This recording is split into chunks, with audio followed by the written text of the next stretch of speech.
हरिओम दोस्तों, राधे राधे, जय श्री कृष्णा। तो आज मैं संस्कृत के चतुर्दश पाठ है यानी कि 14 लेसन पढ़ाने वाली हूँ, जिसका नाम है बोध गया। बोध गया के बारे में आप लोगों ने सुना होगा, तो इसी के बारे में हम लोग पढ़ने वाले हैं कि बोध गया में क्या क्या है और क्या क्या चीज़ें वहाँ पे प्रसिद्ध हैं। तो इस पाठ को शुरू करने से पहले चलिए हिंदी में यहाँ पे कुछ सारांश लिखा है, इसको पढ़ लेते हैं, जिससे हमें ये पता चल जाएगा कि इस पाठ को लिखने का और इस पाठ में क्या क्या बातें बताई गई हैं, इसके बारे में हमें जानकारी मिल जाएगी। तो चलिए शुरू करते हैं। बौद्ध धर्म अंतर्राष्ट्रीय स्थिति के कारण महत्वपूर्ण है। किस लिए महत्वपूर्ण है? अंतर्राष्ट्रीय स्थिति के कारण। इस धर्म के अनुयायी बोध गया को भगवान बुद्ध की ज्ञान स्थली के कारण बहुत आदर की दृष्टि से देखते हैं। बोध गया को भगवान बुद्ध की अनुयायी, इसलिए इसको बहुत ही हम आदरपूर्ण और ज्ञान की दृष्टि से देखते हैं तथा यहाँ की यात्रा को अपने जीवन का परम लक्ष्य मानते हैं। और यहाँ की यात्रा को हम अपने जीवन का परम लक्ष्य मानते हैं कि हमारा लक्ष्य है कि हम बोध गया का यात्रा करेंगे। बोध गया में भगवान बुद्ध का प्रायः 1400 वर्ष पुराना मंदिर तथा बौद्ध वृक्ष वर्तमान है। वहाँ पे क्या क्या है? वर्तमान में भी वहाँ पे बौद्ध वृक्ष है और भगवान बुद्ध का 1400 वर्ष पुराना मंदिर है। प्रस्तुत पाठ में बोध गया धार्मिक महत्व तथा वर्तमान परिवेश का संक्षिप्त परिचय है। इसमें बोध गया के संक्षिप्त परिचय दिया गया है बोध गया के महत्व का, धार्मिक महत्व के बारे में। तो चलिए संस्कृत को अब शुरू करते हैं। बिहार राज्यस्य गया मंडले अवस्थिता बोध गया नाम ग्रामः। हमारे बिहार राज्य के गया मंडल में अवस्थित है बोध गया नाम का एक गांव। अद्य महती प्रसिद्धम प्राप्नोति, जिसको आज बहुत ज़्यादा प्रसिद्धि प्राप्त है। अत्र राजकुमार सिद्धार्थ वैशाख पुण्य बोधिम प्राप्तवान। यहाँ पे राजकुमार सिद्धार्थ को वैशाख पुण्य प्राप्त था। तत्परः भगवान बुद्ध इति प्रसिद्ध, वही बाद में चल के भगवान बुद्ध के नाम से प्रसिद्ध हुए। बौद्ध धर्मस्य सर्वे उपासकः बौद्ध धर्मे सर्वे उपासकः बोध गया प्रति श्रद्धां धारयन्ति। बौद्ध धर्म के जितने भी उपासक हैं वो बोध गया के प्रति श्रद्धा धारण करते हैं, यानी कि आस्था रखते हैं। अद्य तत्र प्राचीनः अश्वत्थवृक्षः वर्तते। वहाँ पे बहुत पुराना अश्वत्थ वृक्ष है, यानी कि ये अशोक का वृक्ष है। तस्यैव छायायां बुद्ध तपस्यां कृतवान, जिसकी छाया में बुद्ध क्या करते थे? तपस्या करते थे। तस्य वृक्षस्य समीपे बुद्धस्य प्राचीनम महोबोधि मंदिरम वर्तते। वहाँ पे उसी के वृक्ष के समीप में बुद्ध के नाम से एक प्राचीन महाबोधि नाम मंदिर होता है। मंदिरे पद्मासेन उपविष्टस्य बुद्धस्य पूर्णमूर्ति वर्तते। और वहाँ पे मंदिर में उनके पद का आसन और उनकी मूर्ति को पसार की मूर्ति, पत्थर की मूर्ति है। प्रतिदिनम सहस्राधिका भक्ता तस्य दर्शनाय। वहाँ पे रोज बहुत सारे भक्त उनके दर्शन के लिए आते हैं। तस्य मंदिरस्य परिसरः शांतिमयः करुणा युक्तश्च वर्तते। वहाँ का मंदिर परिसर जो है वो करुणा से युक्त है। बोध गयायां सम्प्रति विभिन्नां देशानां निवसन्ति कृतवन्ति बुद्ध मंदिराणि शोभन्ते। बोध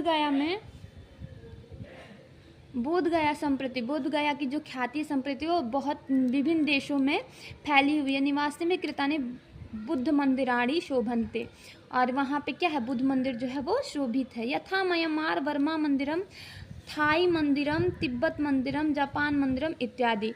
कौन कौन से? म्यांमार है, बर्मा मंदिरम, थाई मंदिरम, तिब्बत मंदिरम, जापान इत्यादि, ये सारी मंदिर जो है वो बौद्ध मंदिर के नाम से ही विख्यात है। तथा महाविद्यालय से मुख्य परिसर विशाला वर्तते। वहाँ पे महाविद्यालय का मुख्य परिसर बड़ा सा परिसर है।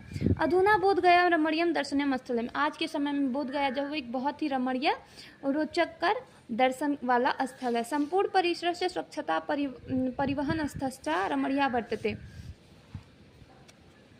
वहाँ का पूरा परिसर जो है वो बहुत ही स्वच्छ और परिवहन मतलब घूमने योग्य है और रमणीय है, यानी कि रोचक है। वर्ष यावत पर्यटका बोध गया गत्वा आत्मनम धन्यम मन्यते। हम वर्ष में आने वाले समय अगर बोध गया का पर्यटन करेंगे, घूमने जाएंगे, तो हम उसका दर्शन करके धन्य हो जाते हैं, हमारे आत्मा जो है वो तृप्त हो जाती है। अत्य निरंजना नाम नदी पार्श्वे प्रवहति। वहाँ पे उस बोध गया में उसके निकट पार्श्वरीय नदी बहती है।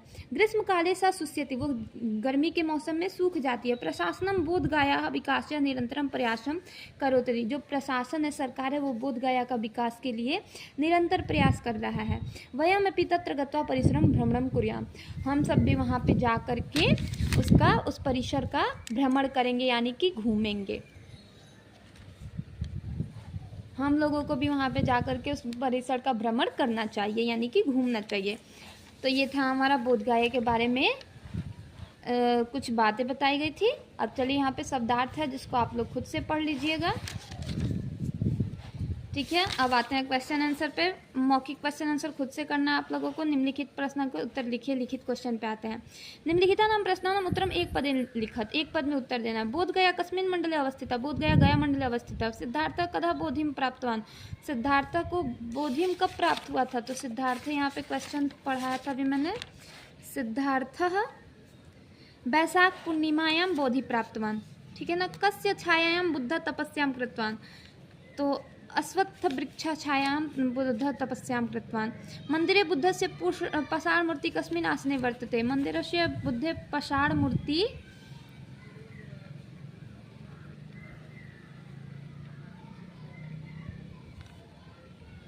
मंदिरे पद्मासने, मंदिरे पद्मासने बुद्धस्य पाषाणमूर्ति कस्मिन् आसने पद्मासने वर्तते। बोधगया पार्श्वे का नदी परते, बोधगया पार्श्वे अभी मैंने बताया था कौन सी नदी बहती है, तो बोधगया पार्श्वे निरंजना नदी बहती है, निरंजना नाम की नदी वहाँ पे बहती है। कोष्ठात उचित रूपम चित्वा रिक्त स्थानी पूर्व, उचित रूप को चुन करके रिक्त स्थानों की पूर्ति करना है। यहाँ पे मैंने टिक मार दिया है, आपको कर लेना है। बिहारस्य गया मंडले बोधगयाम अवस्थितम। सिद्धार्थ वैशाख पूर्णिमां बोधिं प्राप्तवान्। बोधगया प्राचीनः वृक्ष अश्वत्थ वृक्ष वर्तते। बुद्धस्य पाषाणमूर्तिः पद्मासने सिंहः। मगध विश्वविद्यालयस्य मुख्य परिसरः बोधगया वर्तते। लिखित क्वेश्चन है फिर से यहाँ पे। निम्नलिखितानां शब्दानां प्रयोगम संस्कृत वाक्यानि रचयत, जो भी यहाँ पे शब्द दिया उनसे संस्कृत का वाक्य निर्माण करना है, जो आप लोगों को खुद से करना है। अर्थानुसारेण पदानि सुमिलित, अर्थ के अनुसार पद्य को सम्मिलित करना। अद्य का अर्थ होता है आज, तो अद्य को हम आज से मिला देंगे, ठीक है। संप्रति मतलब होता है इस समय, सांप्रति को इस समय से मिला देंगे। अत्र मतलब यहाँ, तत्र मतलब वहाँ, रमणीय मतलब मन को मोहक, दर्शनीय मतलब देखने योग्य। रिक्त स्थानों की पूर्ति करिए, रिक्त स्थानानि पूर्यत, एक वचन और द्विवचन दिया है। ग्रामः का हो जाएगा द्विवचन में ग्रामौ, ग्रामौ। उपासकः उपासकौ दिया, धार्यति धार्यता दिया, करोति कुरुतः, कुरुतः। अच्छा, बहुवचन भी लिखना है। ग्रामः ग्रामौ ग्रामः, उपासकौ उपासकौ उपासकः, धार्यति धार्यतः धारयन्ति,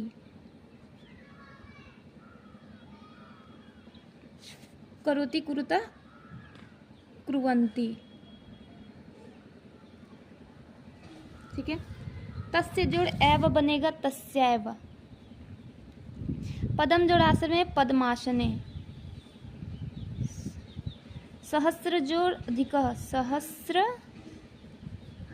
जोड़ अधिकः। करुणा जोड़ युक्तश्च, करुणा युक्तश्च, युक्तश्च। तत्र जोड़ एव, तत्रैव।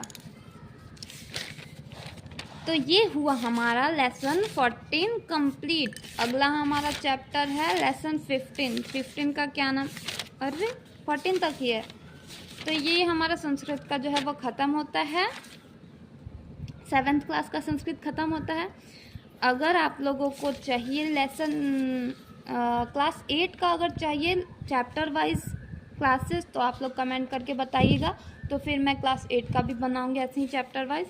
अदरवाइज़ मैं अब बेसिक ग्रामर शुरू करने वाली हूँ। बेसिक ग्रामर यानी कि बेसिक संस्कृत व्याकरण, तो उसे मैं शुरू करने वाली हूँ, ठीक है। अगर चाहिए तो कमेंट करिएगा कि 8 क्लास का भी चाहिए, बना दीजिए, अदरवाइज़ बेसिक ग्रामर चलेगा। अभी इधर भी एक है, देख लेते हैं। एतेषु किम सत्यम अथवा असत्यम लिखत, सही और गलत लिखना है। बोध गया बिहार राज्य गया मंडले अवस्थित, सही है, सत्य करिएगा। राजकुमार सिद्धार्थ आषाढ़ पूर्णिमा, ये गलत है।